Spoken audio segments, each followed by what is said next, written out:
Hello అండి, అందరికీ welcome to కొంచెం స్పెషల్ డిషెస్. ఇంట్లో పిల్లలకి పెద్దలకి అందరికీ నచ్చేలాగా జస్ట్ ఒక 15 నిమిషాలలో రాగి పిండితో దోశలు ఎలా వేసుకోవాలో చూపిస్తున్నాను. చాలా టేస్టీగా ఉంటాయి. ముందుగా మిక్సీ జార్లో 10-15 ఎండుమిరపకాయలను సగానికి తుంచుకొని వేసుకోండి. అలాగే సోంపు 1 టీ స్పూన్ దాకా వేసుకొని ఇలాగ కచ్చాపచ్చాగా గ్రైండ్ చేసుకోండి. ఇలాగ గ్రైండ్ చేసుకున్న దీన్ని పక్కన పెట్టేసి ఇప్పుడు ఒక బౌల్లో రాగి పిండి 1 కప్పు దాకా వేసుకోండి. అదే కప్పుతో 1 పావు కప్పు దాకా బియ్యం పిండి వేసుకొని ఒక మీడియం సైజు ఉల్లిపాయను సన్నగా కట్ చేసుకుని వేసుకోండి.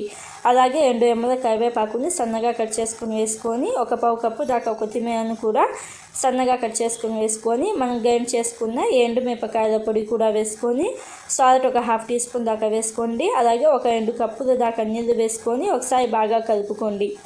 ఇలాగ ఒకసారి బాగా కలుపుకున్న తర్వాత ఇంకొంచెం నీళ్ళు వేసుకొని ఒకసారి బాగా కలుపుకోండి.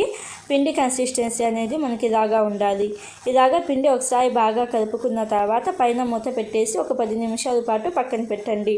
10 నిమిషాల తర్వాత ఈ పిండి కొంచెం ఇలాగ దగ్గర పడుతుంది. అప్పుడు మొదటగా ఒకసారి బాగా కలుపుకోండి.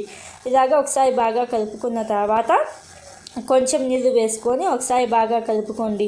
పిండి కన్సిస్టెన్సీ అనేది మనకి మరీ జాగ్రత్త కాకుండా ఇలాగ వీడియోలో చూపిస్తున్నట్టుగా ఉండాలి. పిండి అయితే రెడీ అయిపోయింది కదా. ఇప్పుడు స్టవ్ ఆన్ చేసుకొని కడాయి పెట్టుకుని 1/2 టీ స్పూన్ దాకా నూనెను వేసుకొని ఒక గరిటెడు పిండి వేసుకొని పైన 1/2 టీ స్పూన్ దాకా నూనెను వేసుకొని మంట మీడియం టు లో ఫ్లేమ్లో పెట్టేసి 1 నిమిషం పాటు ఉడికించుకోండి. 1 నిమిషం తర్వాత రెండో వైపుకి మార్చుకొని పైన మూత పెట్టేసి ఇంకొక నిమిషం పాటు మీడియం టు లో ఫ్లేమ్లో ఉడికించుకోండి. ఇలాగా రెండు వైపులా కూడా మంట మీడియం ఫ్లేమ్లో పెట్టేసి ఒక 30 సెకండ్స్ పాటు కాల్చుకుంటే మనకి దోశలు అనేవి రెడీ అయిపోతాయి.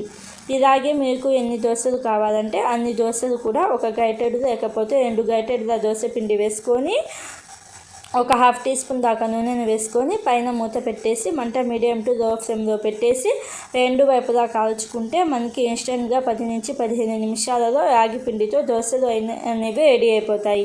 టేస్ట్ అయితే చాలా బాగుంటాయి. పిల్లలకి పెద్దలకి అందరికీ నచ్చుతాయి. ఒకసారి తప్పకుండా ట్రై చేయండి. ఈ దోశలను ఒకసారి తప్పకుండా ట్రై చేసి మీకు ఎలా వచ్చిందో నా కామెంట్ బాక్స్లో చెప్పండి. Thank you friends. బాయ్.